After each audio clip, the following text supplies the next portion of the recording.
morning. Thanks for being here. Instead of spending the morning in your refrigerator, your freezer. We just had a beginner's mind retreat, which is a weekend where we do a whole bunch of meditation and just get the general download of what it is to do Zen practice in this setting. And for those of you who are joining us, a good 30 people in this room were involved in that. And so this is the wrap-up talk on that. And I often really struggle about what to say, what's worth talking about. And so I asked Kisei, and she said, why don't you talk about the fruits of practice? And I have some hesitancy in talking about the fruits of practice because it could kind of kick in our consumer mind. Like, okay, I put in X amount of work, I have X amount of currency, what am I going to buy? What do I get? And in a way, that what am I going to get mind is exactly the central problem in our lives. What am I going to get out of this rather than living for life itself? But anyways, I'm going to try to address what she mentioned. The Buddha had a saying, the Dharma is good in the beginning, it's good in the middle, and it's good in the end. Meaning there's benefit when you're a beginner, there's benefit when you're not a beginner, and there's benefit when you're an old dog, and you've done it for years and years and decades. And what we're doing in this practice is we're liberating our life from internal bondage. We may or may not be able to make external changes in our life that give us a sense of freedom, more safety, more good stuff. But through this practice, we can have a complete revolution of the internal climate. So I'll use Jogen Sensei's famous lines from the Genjo Koan.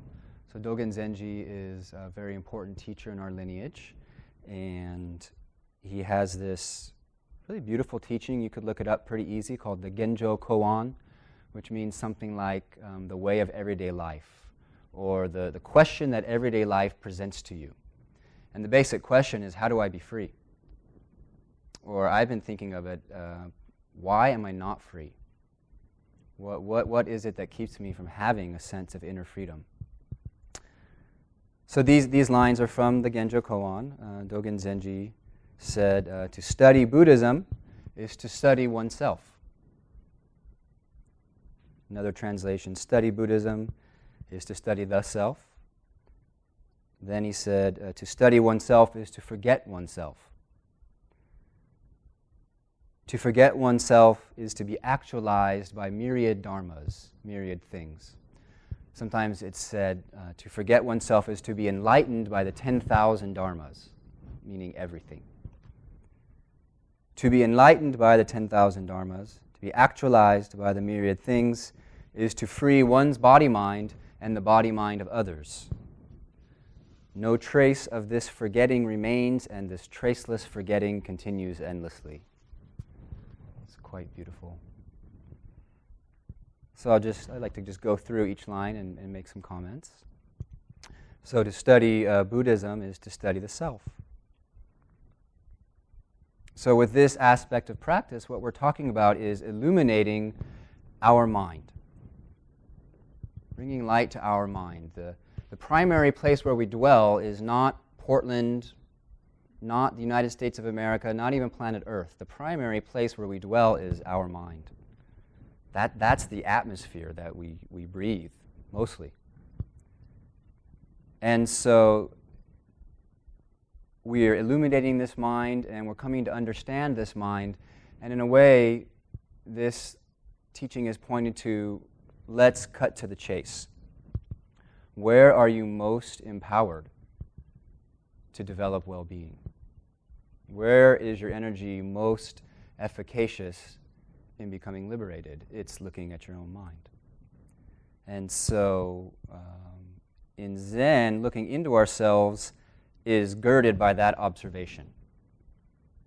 That at least where we start is our own mind, looking at the causes of suffering, looking at the fixed beliefs, the concepts, the ideas, the identities that are like invisible but very difficult to break out of bars, the mind prisons. So we light up the domain of our own hearts. And this is in a way what Zazen is. You're lighting up the domain of your heart, maybe in a way that you've never done before. Maybe you understand yourself to some degree, but you've never stayed put and paid attention long enough to see exactly and precisely all the different ways that your mind moves, its habits, its beliefs, its storylines, its identities. Maybe there's resentments from 20 years ago that are still floating through your consciousness to this day. Did you know that? Did you know that that's still closing your heart? So when we do this kind of work, we see lovely qualities, but we also see all the difficult stuff. We see the thought prisons. We see the belief prisons. And a fruit of this work is, as practice evolves, we take more and more responsibility for our state of mind. You take more and more responsibility for your state of mind. This is not a dismissal of external injustice in any way, but where can I be free?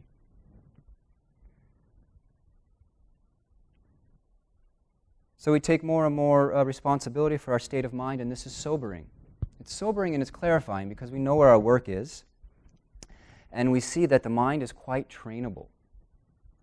The Buddha, after cultivating his mind for a while, said, the mind, I've made it malleable.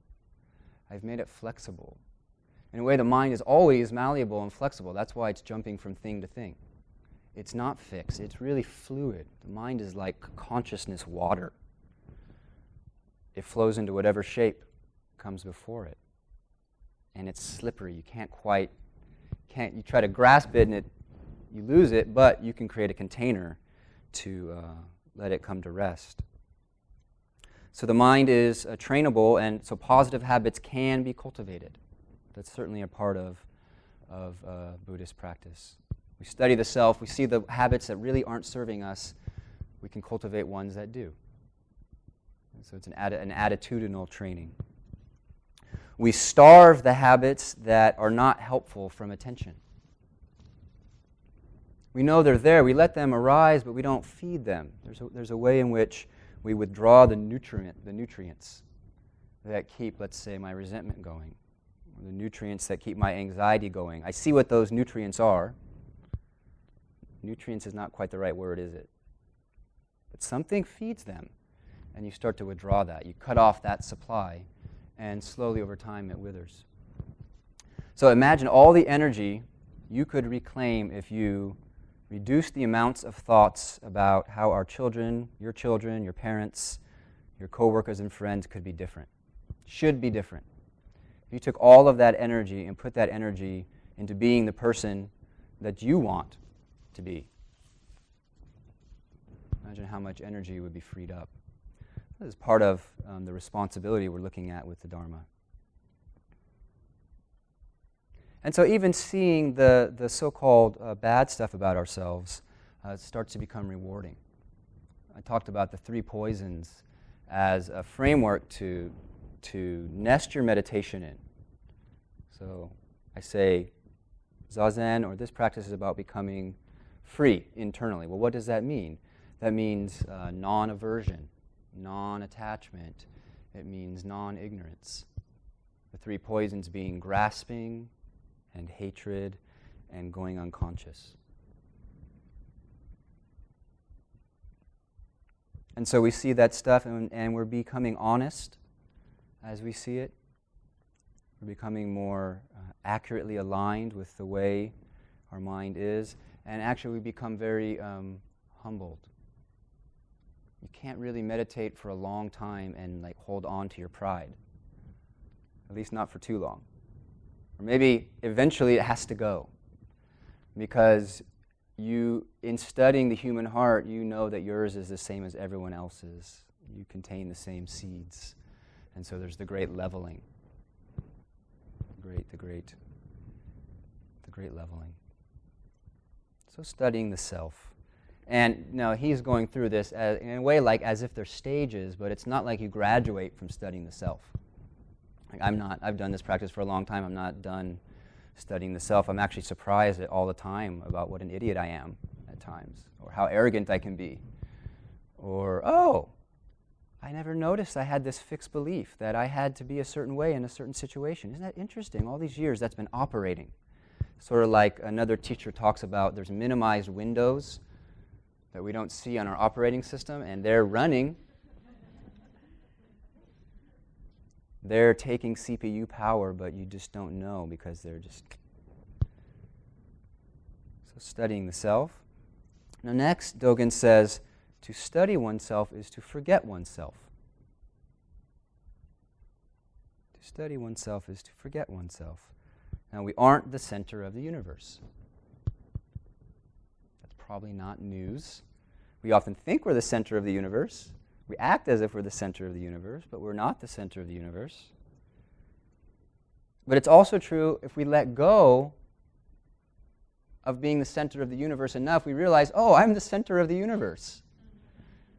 It's a kind of unbidden gift, and I'll talk a little bit about what that means. We realize we're always at the heart of the universe. There is no other moment, and that moment is yours. You're smack dab in the middle of the edgeless expanse of life. And you're seeing through your eyes and hearing through your ears, and that is a fresh, unique, completely intimate perception. Nobody else has the experience you're having, and nobody else can. Unrepeatable grace.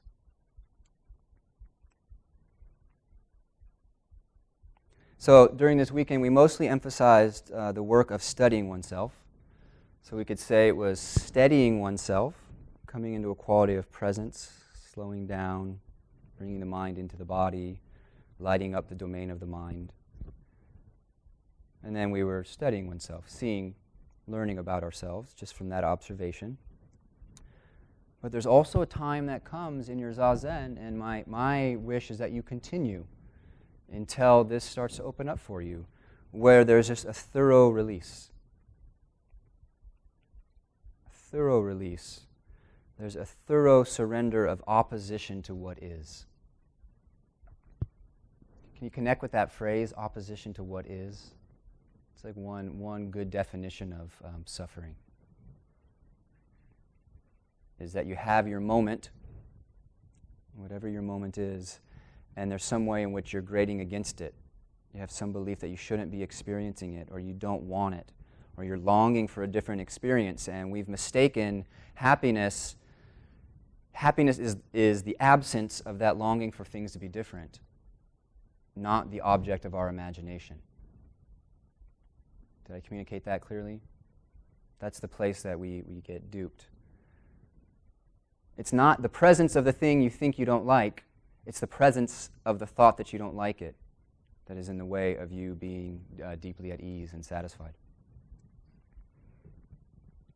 So at some point there's a thorough surrender of that opposition that comes through wholeheartedly entering this dharma of Zazen, being upright, intimate, committing to experiencing oneself nakedly.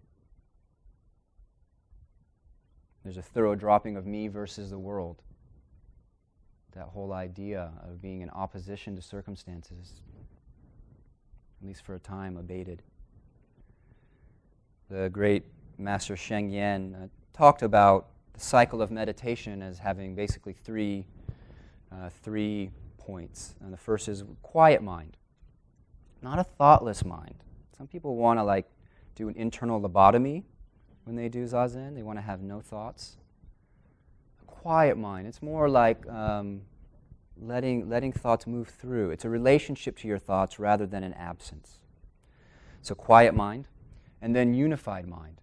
Because as the mind quiets, and as that which says, I'm here and everything else is out there and I don't want it, or I want it, as that diminishes, we come into an alignment with things that is are quite healing. Everything we thought was so far away and everything we felt was so separate, we realized just simply never was. That there was this habit of loneliness making that found its way into our perceptual apparatus. There's this habit of alienation, and we expose that. Falls away, at least temporarily. So unified mind, sometimes we call this oneness. And then you go beyond that too, where it's just open. Just spacious, available, no center.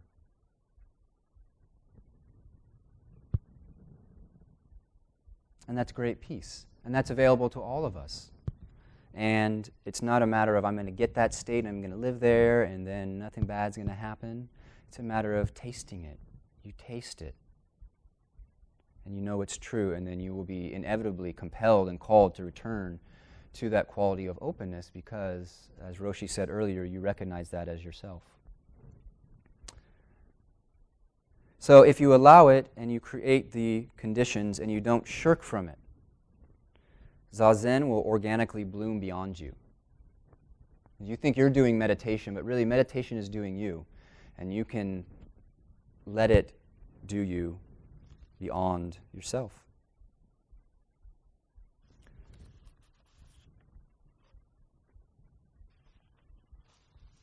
So Dogen's next line,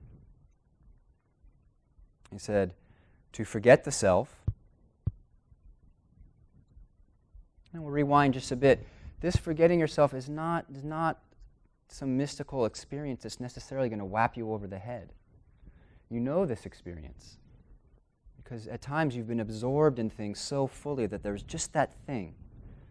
You've ever been absorbed so fully in somebody else that there was just them. You've been absorbed so fully that your pain, your discomfort wasn't such a big deal, but what you were attending to came to life and filled your awareness. It's a little taste of forgetting yourself. So Dogen's next line is, in a way, an elaboration of that. To forget the self is to be actualized by the myriad things. To forget yourself is to have a blessed expansion of identity. Because habitually we think everything that's me is within this skin bag. It's everything I identify as myself, my gender, my height, my race, my religion, everything that's happened to me. And that's true. And yet. To forget the self is to be actualized by the myriad things. Everything shows us what we are. Right now, everything is showing you what you are. You may or may not recognize that, but wherever you look, whatever you hear, what you are is being revealed. What would this moment be right now if you had no resistance? If you had no opposition? If the sense of I was larger than your body but included everyone around you, all things? What would this moment be if you had no longing for something else? Are you totally sure that washing the dishes is not what it's like in heaven? And if you're sure, how did you arrive at that certainty?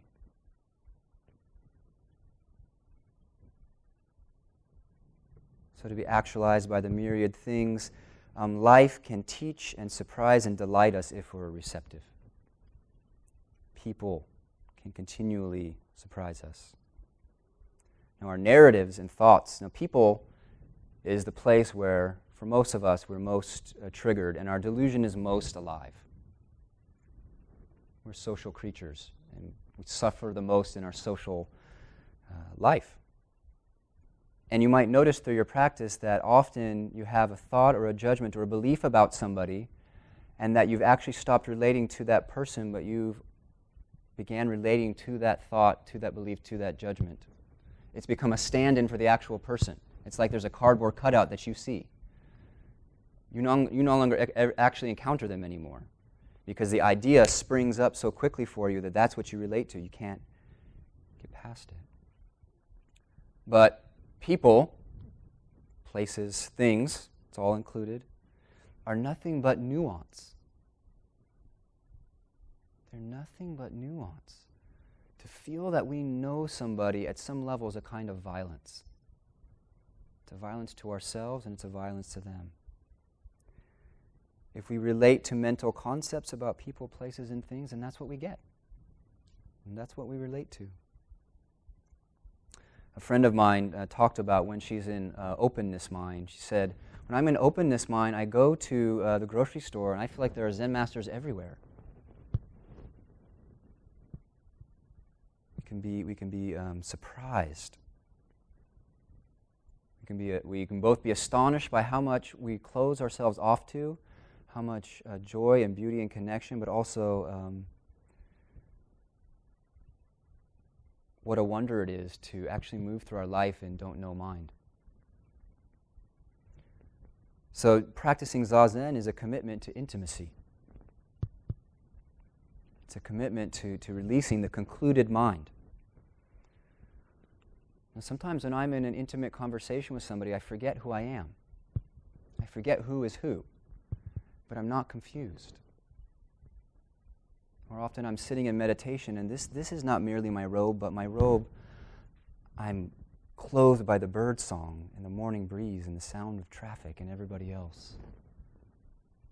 We spill beyond our skin.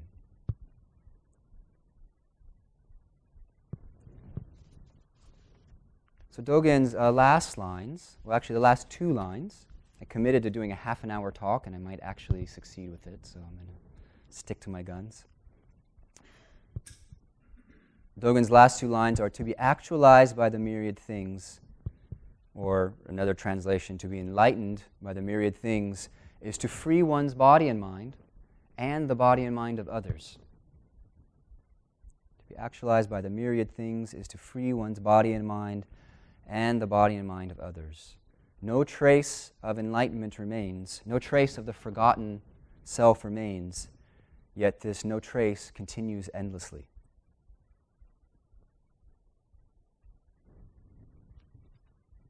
So there's a way in which Zen is totally not mystical and otherworldly. It's not some remote, misty, mysterious experience. When I'm under the spell of the three poisons, when grasping and I don't like it and unconsciousness has really got my mind, then my energy does not flow freely. My body is tense, my heart is constricted. It's like math. It's like a law. When those things have gotten a hold of my mind, that's what I will experience. Now, some of you I know work in situations or have family situations or occupy intersections that are really trying in society. How much can we relax into those situations? Even in the times of your life that you feel like, I am stressed when XYZ. Is that really a concrete way of being? Or could you let go? Could you come to a deeper acceptance? Not a approval, but a deeper acceptance. I've been looking into the belief that anxiety is helpful.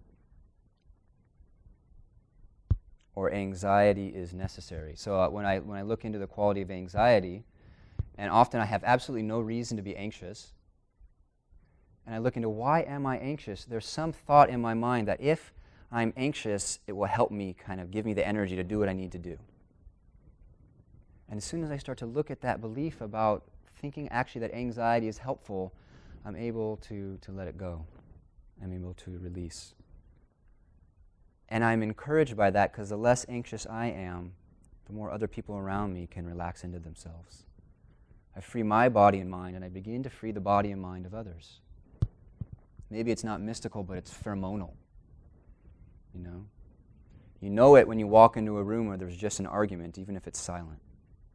You feel that. And so people come into the Zendo, or you come into the monastery, and you feel what happens when we work on freeing our body and mind.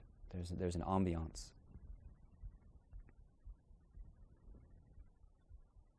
To be actualized by the myriad things is to free one's body and mind and the body and mind of others. And there's a deeper meaning to these lines. that I offer to you to investigate. That life's beauty and depth and richness and mystery is or isn't experienced to whatever degree our heart-mind is free of the three poisons. You are the field within which life is happening. It's happening through you, in you. It can't happen anywhere else. Jogen Sensei elsewhere in the Genjo Koan said, "Mountains belong to those who love them." We could say this practice of Zen is a practice of falling in love with life. A practice of belonging, a practice of intimacy, the intimacy of true perception. And that encompasses everything. It's true whether we practice it or not, but practice makes this real, makes this verified in our experience. So, please continue.